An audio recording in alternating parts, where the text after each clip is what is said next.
dalang mga posibilidad ng tagumpay o kabiguan, ng ligaya o lungkot. Kaya marapat lamang na tanggapin si Jesus bilang tagapagligtas at Panginoon. At matapos yun ay panariwain ang katapatan at paglapit sa Kanya bawat araw o day by day. Ang day by day ay naglalayong umalalay sa pang-araw-araw na pamumuhay. Narito po si Kuya Ed Lapis sa mensaheng pinamagatang Handling Success.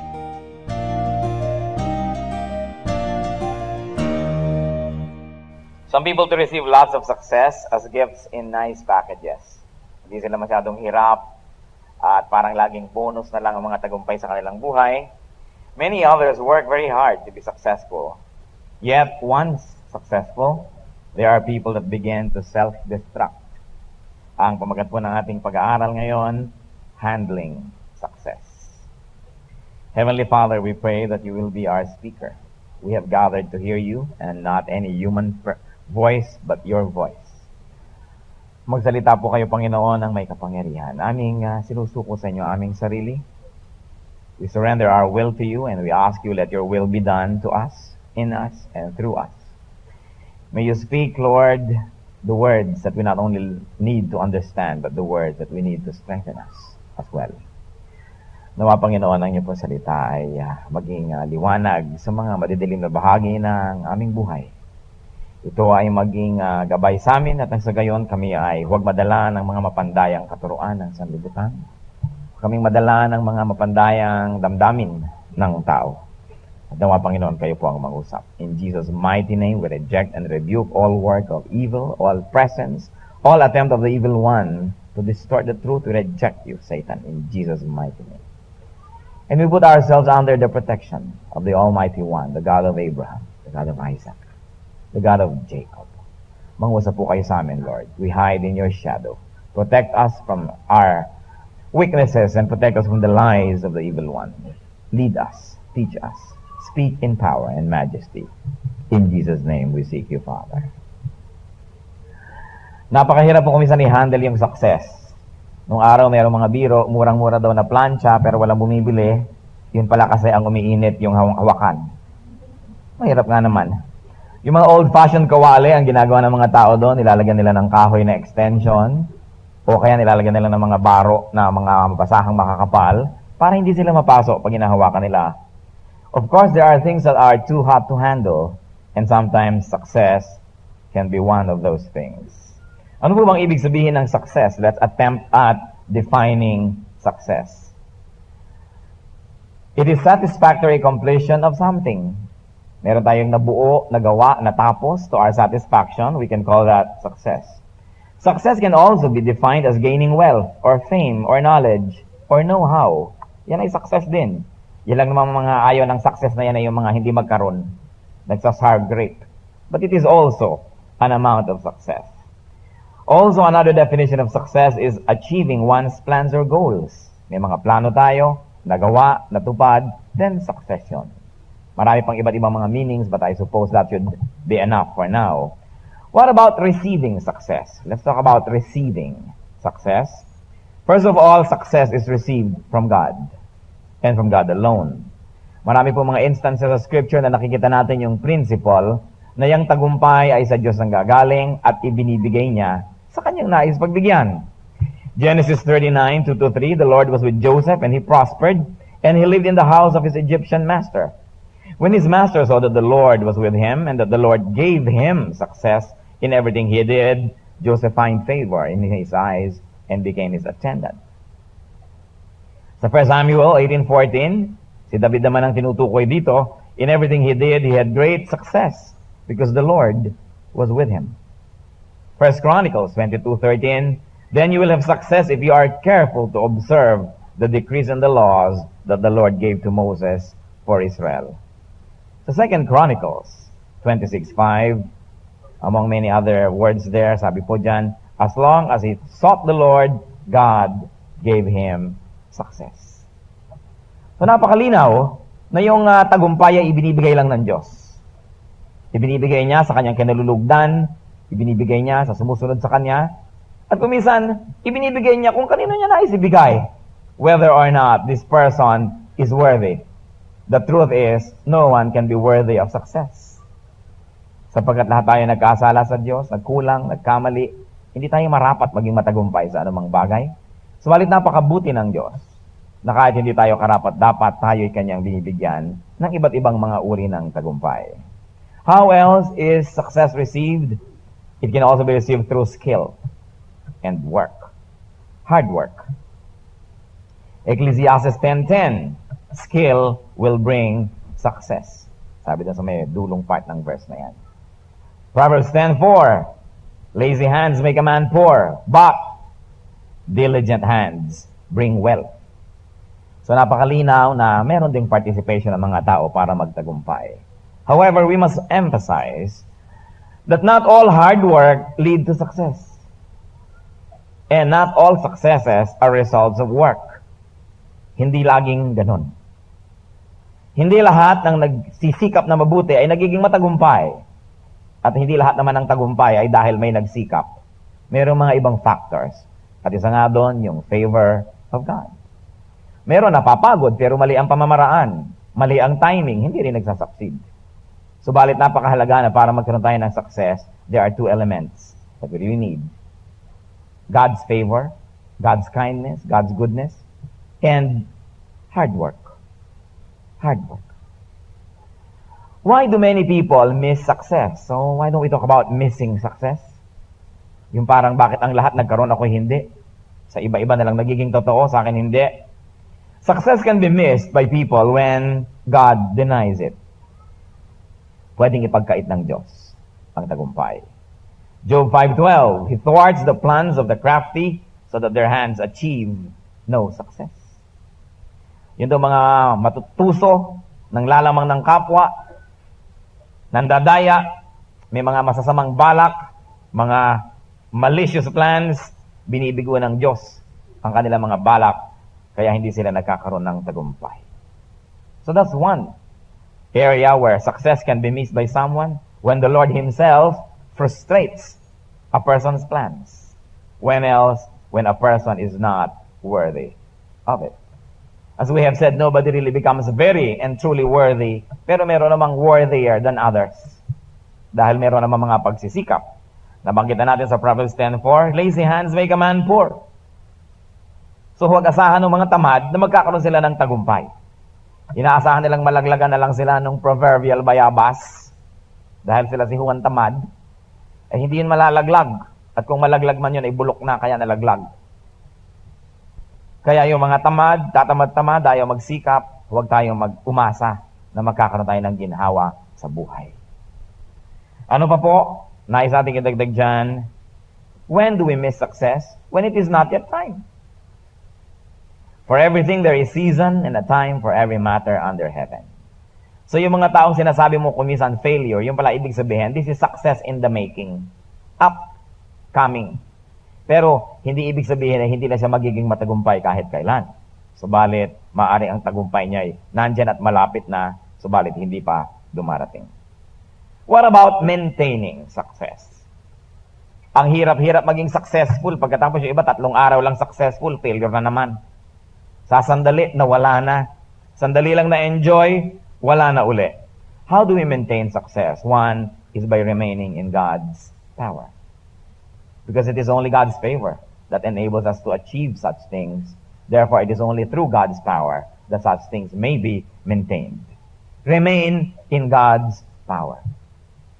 Marami pong mga tao nakakalungkot, nakalasap na ng tagumpay, nakaranas na pero nawala pa't nabawi dahil sa panahon ng kanilang tagumpay, umasa sila sa kanilang sariling lakas. Sapagkat sila marahil ay nadaya na sila nga ang magaling kaya sila successful. Umasa sila sa sariling galing, sa galing ng kapwa, sa galing ng kanilang mga strategies, sa mga pamamaraan ng tao, at nawala doon sa equation yung presensya at yung galing ng Diyos. Kaya maging tagumpay na ipinahihiram sa atin na babawi agad sapagkat kailangan nandun lagi ang Panginoon. Success can never be had nor enjoyed for long apart from God's favor. How else can we maintain success? By pleasing God. Kailangan ng Panginoon nalulugod sa ating buhay. Si Solomon, mayroon po siyang naobserbahan sa buhay. At si Solomon na napakatalino, napakahusay, napaka-insightful, and napaka-perceptive, meron siyang isang naobserbahan sa buhay. Sabi niya sa Ecclesiastes chapter 2, verse 26, "To the man who pleases him, God gives wisdom, knowledge, and happiness. But to the sinner, he gives the task of gathering and storing up wealth to hand it over to the one who pleases God. This too is meaningless, a chasing after the wind." Sabi niya, yun daw taong nakalulugdan ng Diyos, ibinibigyan niya ng karunungan, ng kaalaman, ng kaligayahan. Subalit yun daw mga masasama. Pinapayagan ng Diyos na magpagod, na mag-ipon ng kayamanan, para matapos na ito'y maipon ay ibinibigay lang ng Diyos doon sa mga tunay na nakalulugod sa Kanya. Kaya kung tayo ipon ng ipon, itanong natin, kanino kaya ito pupunta? Ma-enjoy ko ba ito? One of the greatest ways to live is to have a life. A real life. How to enjoy life. Meron po akong isang kakilala na nagkukwento at ito'y nangyari sa Amerika. Siya daw ay umarkila ng isang kwarto na for rent sa isang bahay sa isang malamig na bahagi ng Amerika. At yung kanyang kwarto are well-lighted, well-maintained, at merong heater. It is warm during the winter. Pero yung may-ari ng bahay, isang babaeng matanda, ay lagi na lamang na nagtitiis na mamaluktot sa isang sulok, ang lamig-lamig ng sala, yung kwarto niya, walang heater, nagtitipid siya lagi ng kuryente, ang dilim-dilim ng bahay. Pagkatapos isang beses, nakita niya na may taong nagdatingan doon sa bahay, nagre-report doon sa matanda. Yun pala yung kanyang mga advisor dito at advisor doon, mga financial persons. Pagkayaman-yaman pala ng matandang to. Ano niya yung kayamanan niya, ni sarili niyang ginhawa ay ayaw niyang ibigay sa kanyang sarili. Ipon siya ng ipon ng pera, para ano? Pag tayo ay malupit sa ating sarili, ay hindi rin tayo nagiging makadiyos, sapagkat ang Diyos gusto niya rin tayo magkaroon ng buhay na mabuti, na masarap. Hanggat ito ay hindi nagiging dahilan para tayo magkasala, o malayo sa Kanya, o maging makasarili, people ought to enjoy life. That's why God is very good to us. But many people will never enjoy life because all they care about is accumulating and accumulating and accumulating. Tipid ng tipid ng tipid. Personally, meron din akong kilalang isang matandang babaeng pagkatipid-tipid. Walang ginawa kundi maglagay ng kanyang mga pera sa alkansya, ninanakaw lang ng kanyang mga apo at manugang. Tinitipid niya ang sarili niya sa pagkain, sa damit, sa itsura, ayun namatay. Kanino ngayon napunta yung kanyang mga inipon ng inipon? Hindi naman masama mag-ipon, pero dapat hindi natin dinidiyos yung mga iniipon na yan. Sapagkat yung tao na kinalulugdan ng Diyos, ang Diyos na mismo ang gumagawa ng paraan na yung mga pagpapala mapunta dun sa landas na dadaanan ng tao na yun. Napakahalaga that we please God in our life. How else can we maintain success? By continuously honoring God with our success. Na ang Diyos ay napapapurihan, ang Diyos ay naluluwalhati dahil sa tagumpay na ating tinatamasa. Ibinibigay natin sa Kanyang papuri, pinaglilingkuran natin Siya, hindi natin inaagaw sa Kanya yung glory, yung credit. God is honored. How else do we maintain success? By not offending God. It is terrible when people have the money, the power, the charm, the influence to afford their foolishness. Kung minsan, mabuti pa kung wala kang pera, hindi mo matuloy matustusan ang iyong mga kabaliwan. Pero pag nagkakaroon ng pera, merong panustos para magawa ang mga fantasies sa buhay na nakaka-offend sa Diyos. So make sure that you don't offend God with your success and with the fruits of this success. And how else do you maintain success? By hard work. Hard work. Proverbs 14:23, all hard work brings a profit, but mere talk leads only to poverty. Pag ang tao ay nagsisikap, nagsisipag, nagkakaroon siya ng mga ganansya sa buhay. How can we use success? What about using success? First of all, success must be used towards a realistic and humble assessment of self. Hindi ko mo naging successful ang tao ay magiging mayabang, magiging sobrang confident sa sarili lamang. Sa 1 Chronicles 29:13-14, Now, our God, we give you thanks and praise your glorious name. But who am I, and who are my people, that we should be able to give us generously as this? Everything comes from you, and we have given you only what come from your hand. Ang linaw-linaw na sinasabi dito. Paano ba kami generously makakapagbigay sa inyo? Lahat naman galing din sa inyo. Ang lahat ng aming tinatangkilik, lahat ng aming possessions, sa inyo lang galing. Sa inyo lang pong mga kamay ito nagmula. Ito hindi dapat malilimutan ng isang taong nagkakaroon ng tagumpay. Hindi dapat nalilimutan ng isang tao na nagkakaroon ng mga ari-arian, ng mga kayamanan, na ang lahat ay galing lang sa Diyos. Merong mga tao na pag nagkaroon ng mga kayamanan, they behave and strut about like peacocks, mga hambog, mga mayayabang. Pag nagbibigay sila sa gawain ng Panginoon, akala nga nila nagbibigay sila, nalilimutan nilang sila'y nagbabalik lamang ng maliit na bahagi ng malaking ibinigay sa kanila ng Diyos. Hindi tayo nagbibigay sa Diyos kahit kailan, tayo'y nagbabalik lang sa Kanya ng bahagi ng Kanyang binibigay. We never give to God. God is never a recipient of our goodness and our charity because we are the recipient of such things. 1 Corinthians 11, for as woman came from man, so also man is from woman, but everything comes from God. So yung last sentence ang gusto nating bigyan ng emphasis. Everything comes from God. How else can we use success towards appreciation of and gratitude to God? Habang nagtatagumpay, lalo natin dapat na-appreciate ang Diyos. Habang nasasarapan tayo sa ating kinakain, nag-enjoy tayo sa ating nakikita, habang na-afford natin ang ating mga kagustuhan, lalo dapat lumalalim ang pagtanaw natin ng utang na loob sa Diyos. At hindi tayo nalalasing, hindi tayo nalilibang, to the point that you begin to think that it is a matter of course, na dapat lang, that it is already your birthright to receive such good things from God. How else can we use success towards kindness to others? Success must be shared. The fruits of success must go around. Binibigyan tayo ng Diyos ng kapangyarihan, hindi upang gamitin ang lakas na ito para mangapi, kundi upang gamitin ang lakas na ito para ipagtanggol ang mga naapi. Binibigyan tayo ng Diyos na maraming pagkain, hindi para sarilinin natin na tayo ma-overfed and overweight. Ito'y binibigay niya sobra para tayo magpakain ng mga nagugutom. Binibigyan tayo ng karunungan, hindi para laitin natin ang mga mangmang, hindi para pagsamantalahan ang kanilang kamangmangan, kundi upang ang ating karunungan maging liwanag sa kanilang buhay. Binibigyan tayo ng Diyos ng sobra para ating ibigay sa iba. Hindi para itago, hindi para sarilinin, at hindi para maging dahilan para tayo mapagmalaki.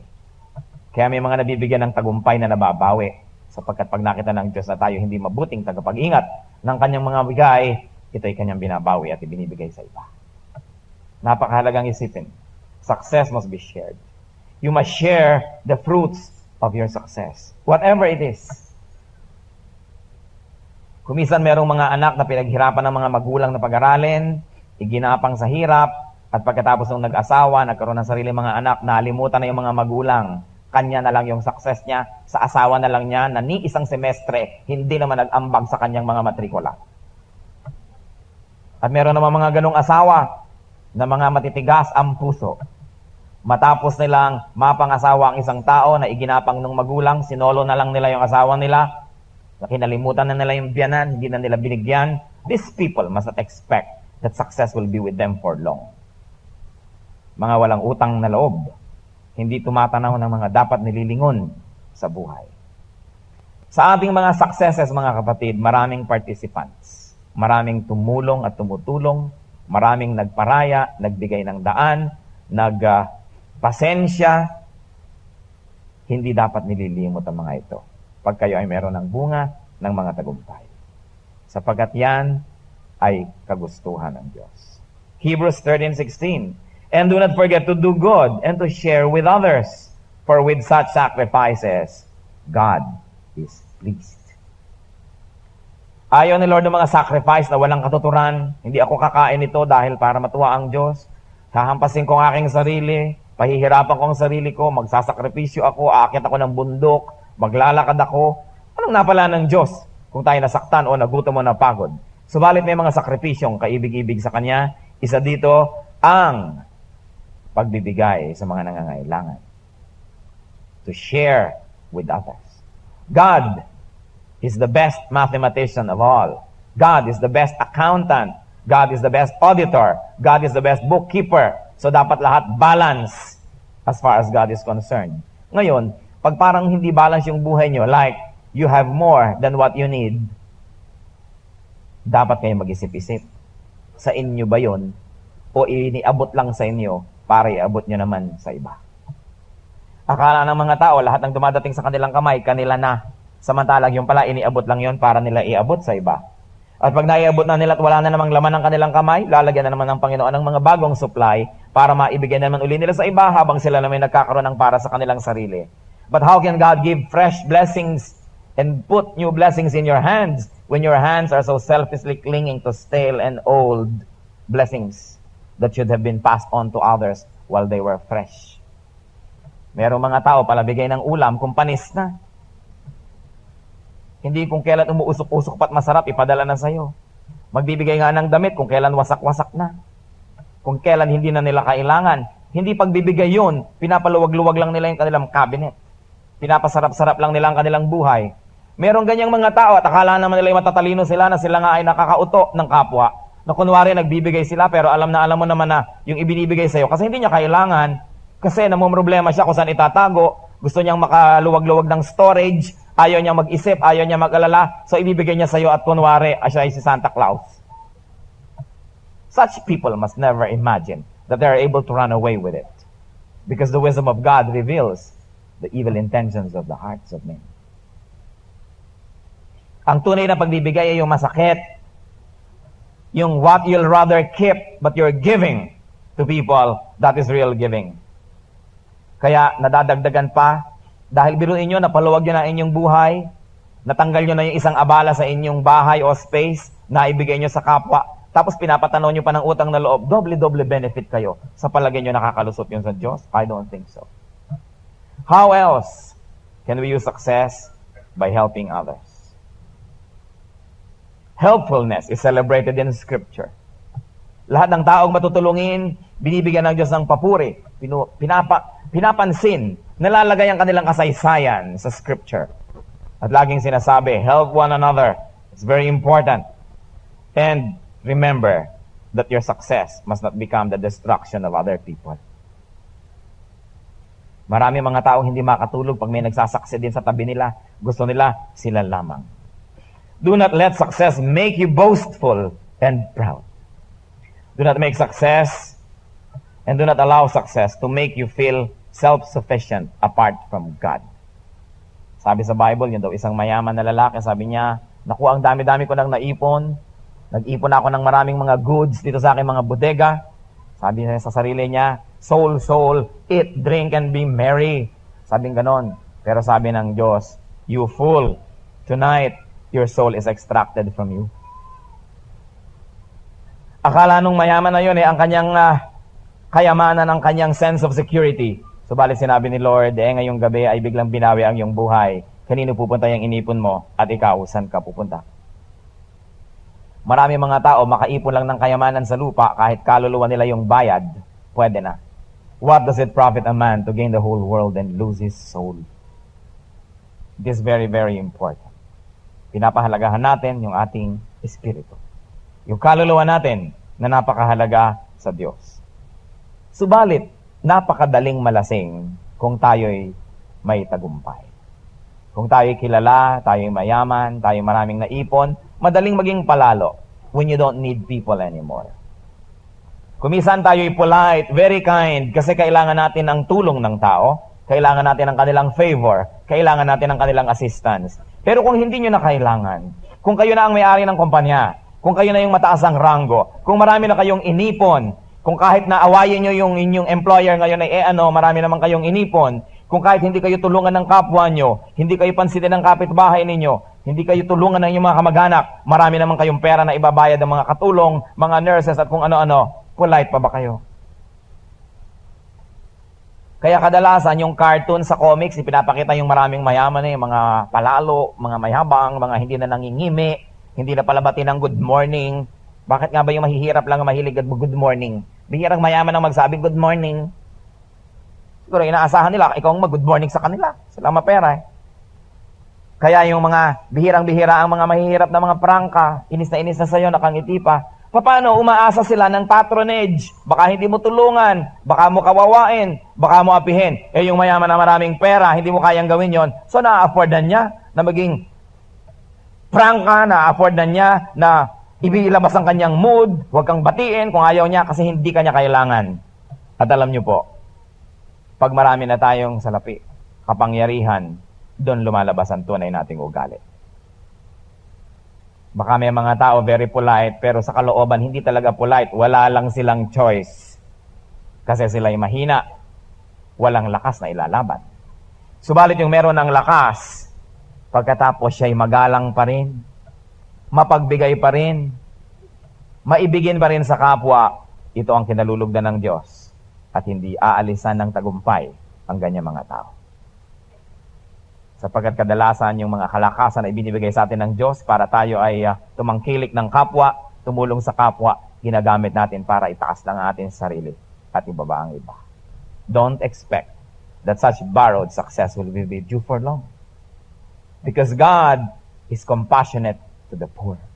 God is compassionate to the weak and to the suffering. Sabi niya, whatever you do to the least of this. Hindi niya sinabing whatever you do to the most or to the best of this. Sabi niya, whatever you do to the least of this, my brethren, you do to me. Dinaramdam ng Diyos ang mga dinaramdam ng mga kawawa.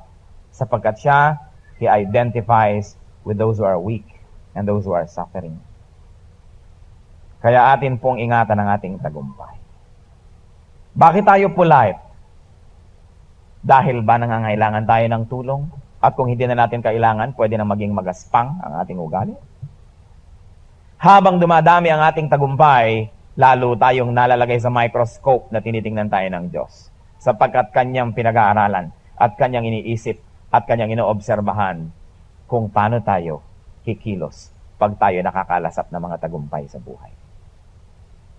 That's why, all the more that you become powerful and rich or famous or influential, all the more that you should be godly, knowing that these things are only favors from God. They are gifts that can be taken away any minute, any moment.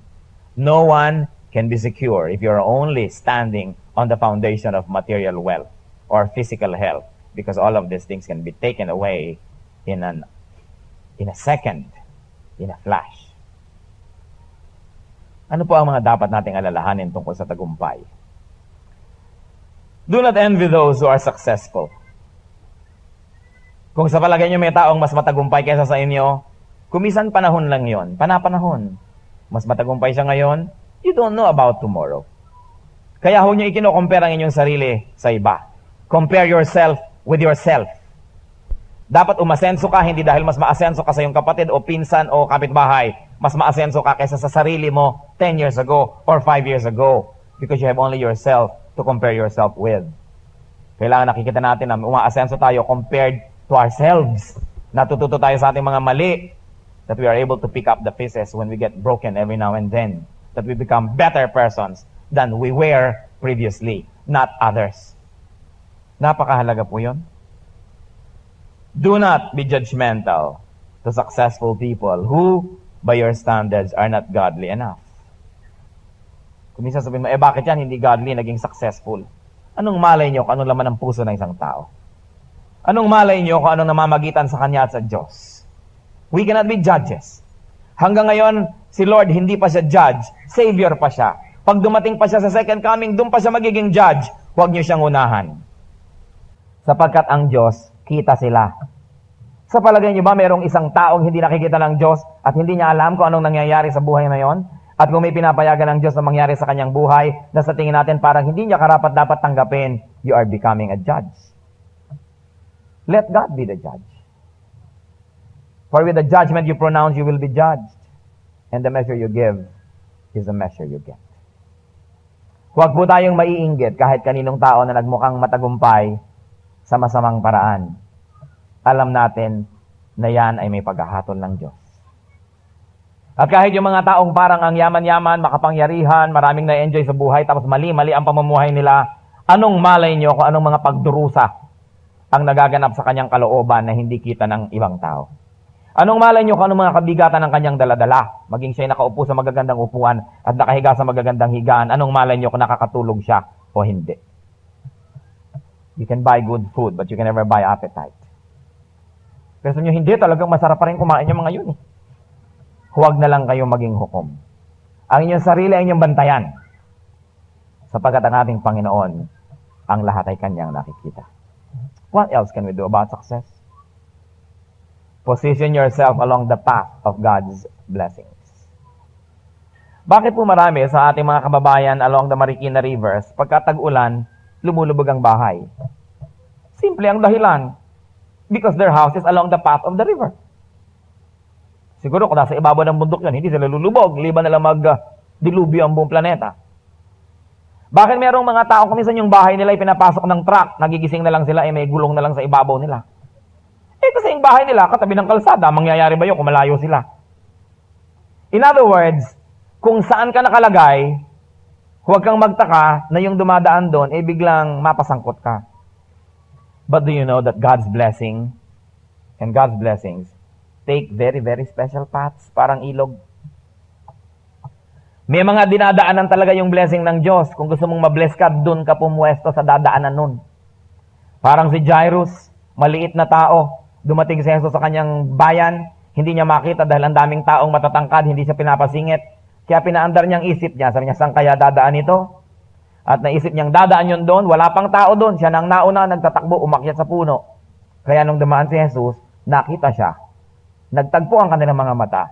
At to make a long story short, pumunta sa bahay niya, na-bless siya, etc., etc. Paano na-bless si Jairus? Pumwesto siya sa dadaanan ng Diyos.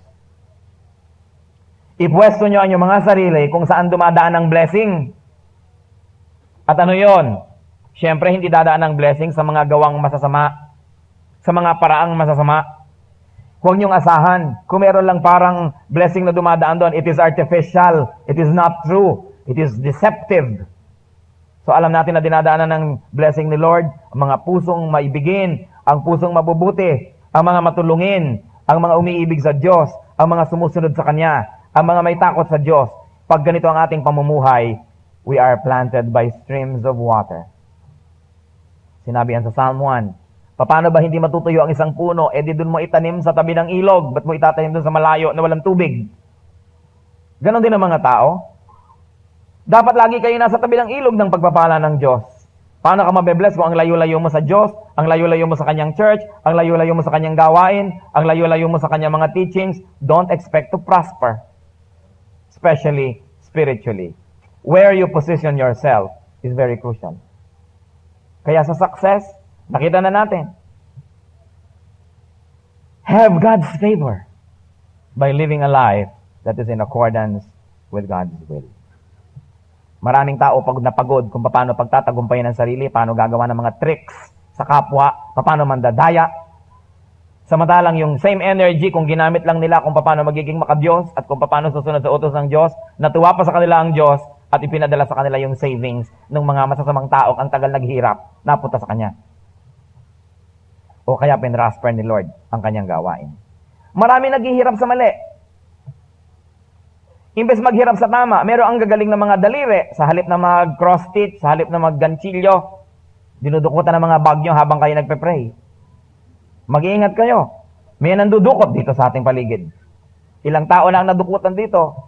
Kaya kayo pag mag-hallelujah, yakapin nyo yung bagyo habang nag-hallelujah kayo na ganyan. Dahil habang libang na libang kayo, may mga daliri naman na sumusot niya yung mga bagat, kinukuha yung mga nakatago dyan. Only last time there was, and 3 cases all at the same time. Ipag-pray natin ang mga ganitong tao. Una, kawawa naman sila. Bakit kailangan nilang gawin ito? Second, bakit nila kailangan gawin during worship? Hindi na sila kinilabutan. Kaya pag-pray. Pero huwag kayong pray lang ng pray, hawakan yung mga bag nyo. Because the devil prowls around like a roaring lion seeking someone to devour. Kaya kailangan nag-iingat. Huwag natin gamitin ang ating lakas sa paggawa ng mali at tapos gagamitin ang ating lakas sa pagkukubli ng mali na yon. Napapagod din lang kayo, gamitin nyo na yung lakas nyo sa paggawa ng tama. mabe-bless pa yun ng Diyos. One of the keys to a successful life. Position yourself in the path of God's blessings. Isa pa po, para tayo maging successful sa buhay, makiayon, makisama, sumama dun sa mga obvious na pinagpapala ng Diyos. May mga tao nagtatanong, kanino ko kaya ipapadala ang donation ko? Doon sa isang church na ang lagu-lago, pero ang yaman-yaman ang dami-dami ng tao doon. O doon sa isang church na titighok-tighok, nilalangaw, kakonti-konti ng tao at walang kabuhay-buhay. Saan nyo ipapadalangin yung mga resources? Doon sa mga servant na obviously binebless o doon sa mga servant na nilalangaw? Saan nyo ay kawawa naman yun, doon ko nalang ipapadala? Dinadamay na naman yung mga resources nyo doon sa mga hindi nabe-bless. Meron tayong ganong mentality, parang jihadista attitude. Walang nangyayari dito ako maglalagay ng resources. Wala na nga nangyari, doon nyo pa inilagay, di wala madadagdag yun sa masasayang. Pero kung kayo naman ay spirit-led na yung tulong nyo ang makakatulong para may mangyari, hindi ko kayo pipigilin, maganda rin gawin yon. But, kung nakikita nyo ang lupa ay hindi mayaman, ang mga tanim ay walang kakwenta-kwenta, naluluoy, doon pa ba naman kayo magtatanim muli?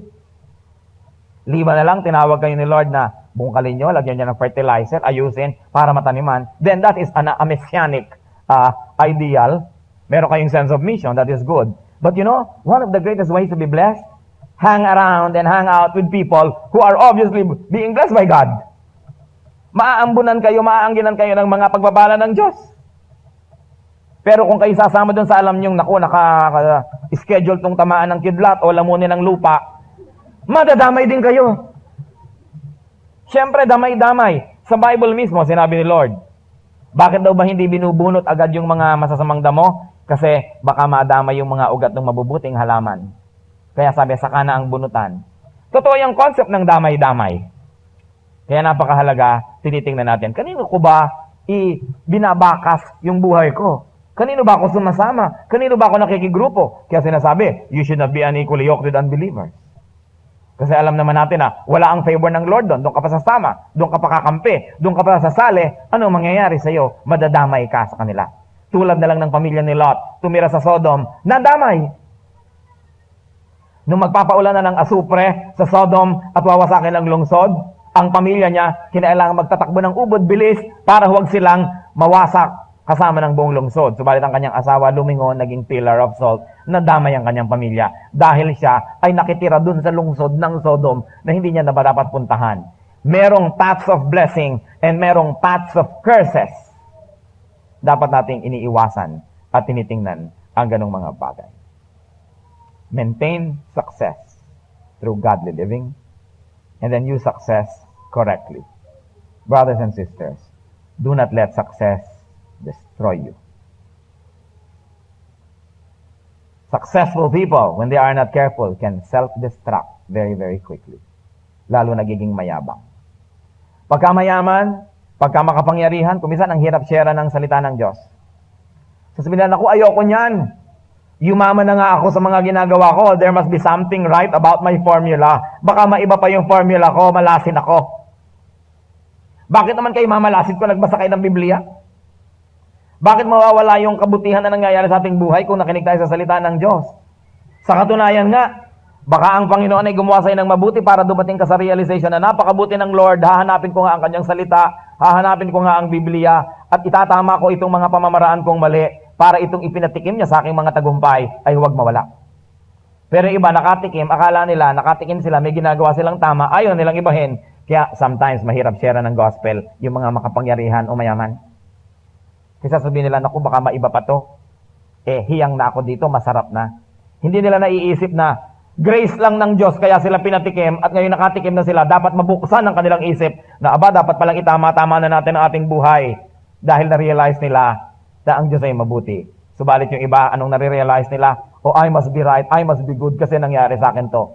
At yan, mga pagpapalang yan, ay mababawi. O kaya, nandyan man yung material na pagpapala, wala ka naman sa psychological o emotional state to enjoy it to the fullest because your heart is not right with God. Kaya naman kumisan, madali-daling sharean yung mga mahirap kasi sabi na, kahit ano na lang, mapalitan na lang ang sitwasyon ko. Sa kanila naman para kumisang magic yung reliyon o ang Biblia. Pero syempre dapat iniisip natin ang lahat ng bagay na yan. That we must use success correctly to glorify God, to humble ourselves, and to help others. Sa Ecclesiastes 12:13, and let us end with this verse. Si Solomon, nung pinag-aralan niya ang lahat ng bagay sa mundo, sabi niya, ito lang ang mahalaga. Now all has been heard. Here is the conclusion of the matter. Fear God and keep His commandments. For this is the whole duty of man. For God will bring every deed into judgment, including every hidden thing, whether it is good or evil.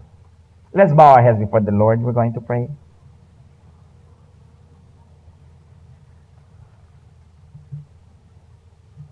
Kinakausap tayo ng Panginoon.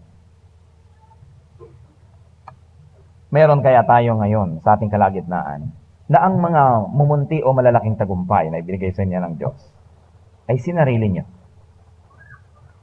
Naging dahilan pa para kayo maging mapagmataas, mayabang, palalo, insensitive to others. Seek God's forgiveness at this time. Hindi aksidenteng nakikinig tayo ng mga mensahe. Ito ibinibigay ng Diyos upang tayo magbago. At sa atin naman mga kasama ngayon na parang napakailap sa inyo ng tagumpay, ipinapakita sa inyo ng Espiritu ng Diyos na may mga daan na tinatahak ang tagumpay at may mga iniiwasan itong mga lugar. Baka kayo na doon sa lugar na hindi dadaanan ng pagpapala.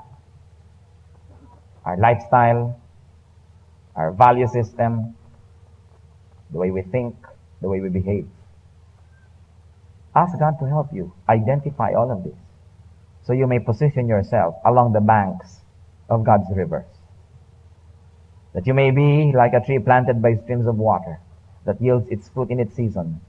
Its leaves do not wither. Kung tayo nagiging mainggitin sa mga tagumpay ng iba, pagsisihan, ilapit sa Diyos ang ganyang hindi tamang pamamaraan ng pag-iisip. Ang Diyos ay nagbibigay, Kanya ang lahat ng karapatan magbigay o hindi magbigay. Hindi tayo dapat manumbat, manisi, magtampo, mainggit. Ang ating ayusin ang ating puso at nang sa gayon, malagay tayo sa path of God's blessings. Kung naiinggit kayo sa success ng iba, seek God's forgiveness. Kung naging dahilan kayo para harangin ang success ng iba, repent.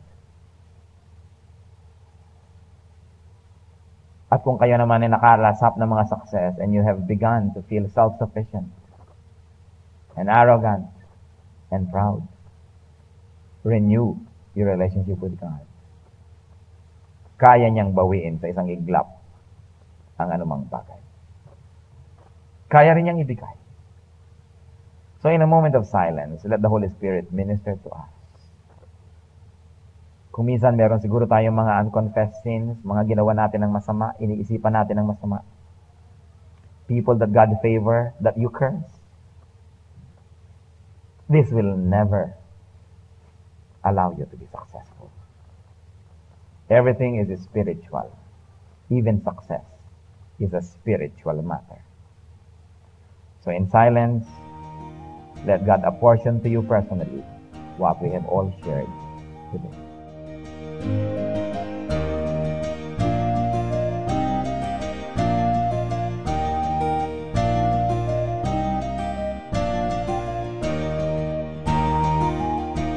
Ang katatapos pong mensahe ni Kuya Ed Lapiz ay pinamagatang Handling Success.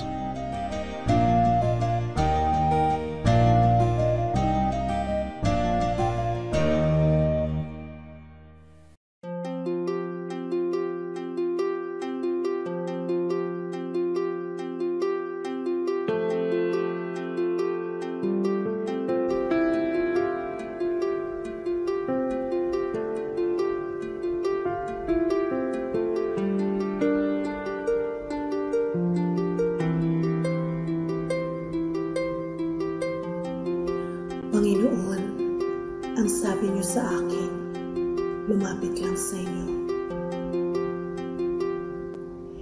Ibig ko'y diringgin, pasanin ay aalisin. Lahat ng kabigatan ng isip at katawan, ilalagak ko na sa inyong kanlungan. Nais kong madama haplos ng iyong kamay. Paghako sa damdamin, sinisiklot ng buhay. Nais kong madama init ng iyong yakap. Sa sandaling ito, hanap ko ay paglinga.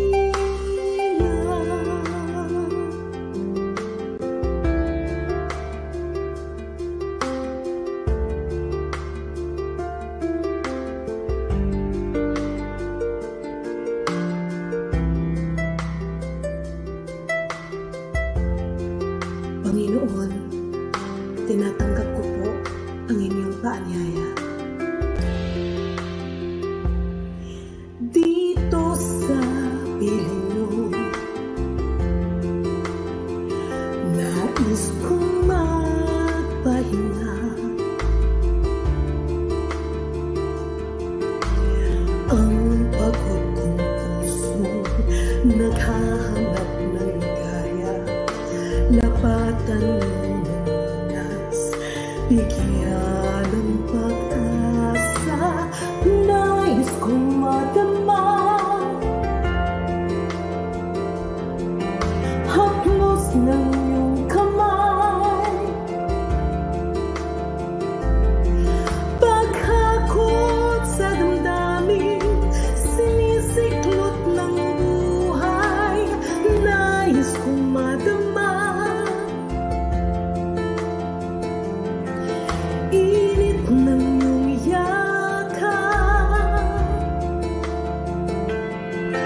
Sa sandaling ito, hanap ko ay paglinga.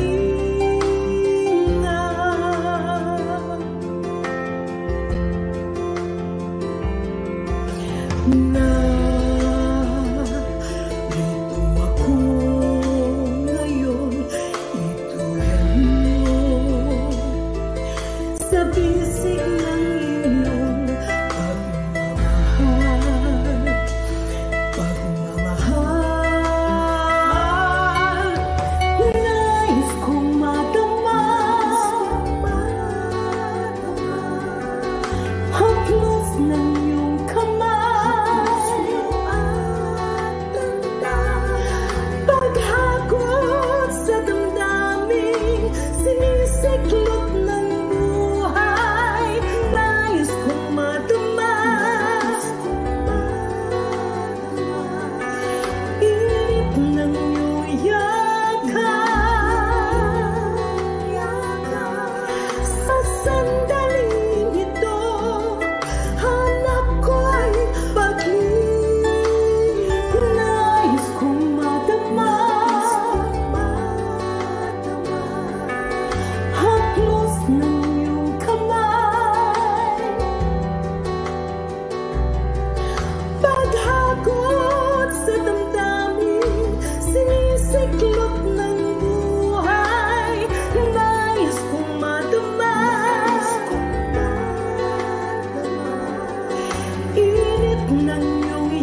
bayad mong tinig, paligid may dilim, sa pag-asa'y hitik. At kung sa panahon ba ng kasiyahan, walang pagkalimot, dalay pasalamat.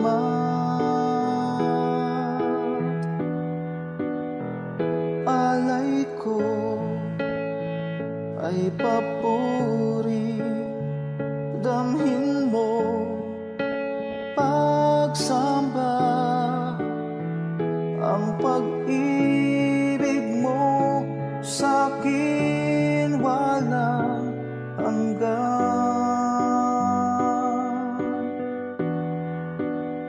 Sa iyo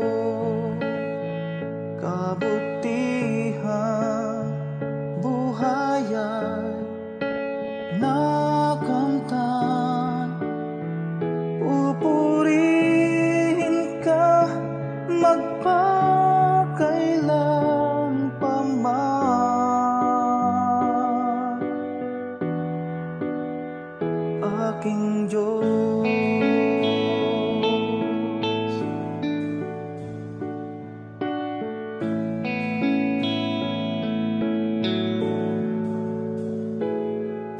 At kung magkaminsan di ka maramdaman, sa puso ko'y tiyak ika'y naririyan. Kahit sa dulo man itong aking buhay, ika'y aking lakas, hindi mangangamba.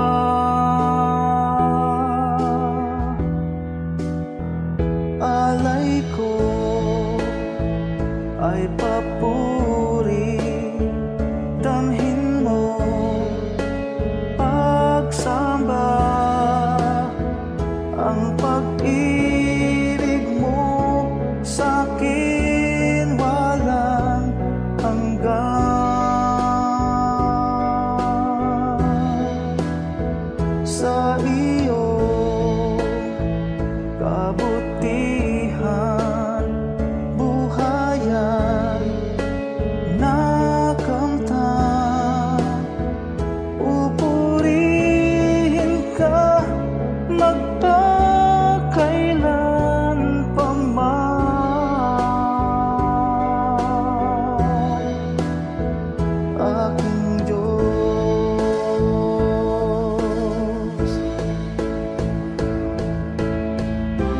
Bawat yugto sa aking buhay,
sa mga tukso, tulungan mong pigilin ang sarili ko.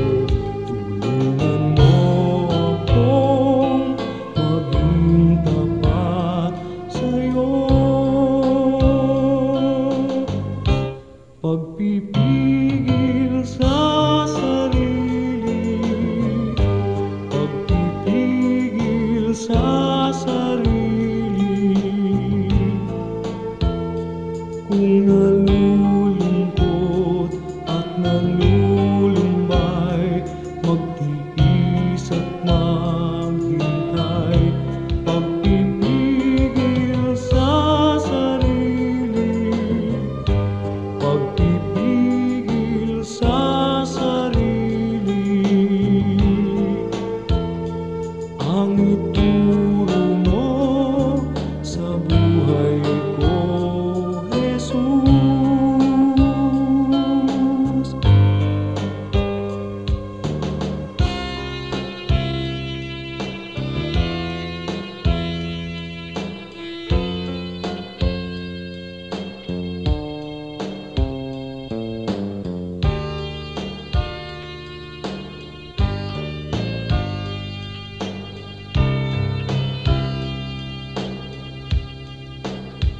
At sa mga tukso'y tulungan mong pigilin ang sarili ko. Tulungan mo akong maging tapat sa'yo. Pagpipigil sa sarili, pagpipigil sa sarili.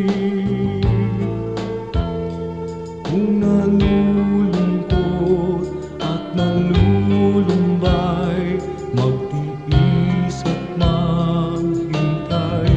Pagpipigil sa sarili.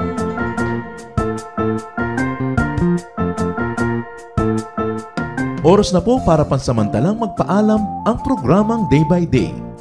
Tayo po'y magsama-sama tuwing ika-6 hanggang ika-7 ng umaga, araw-araw.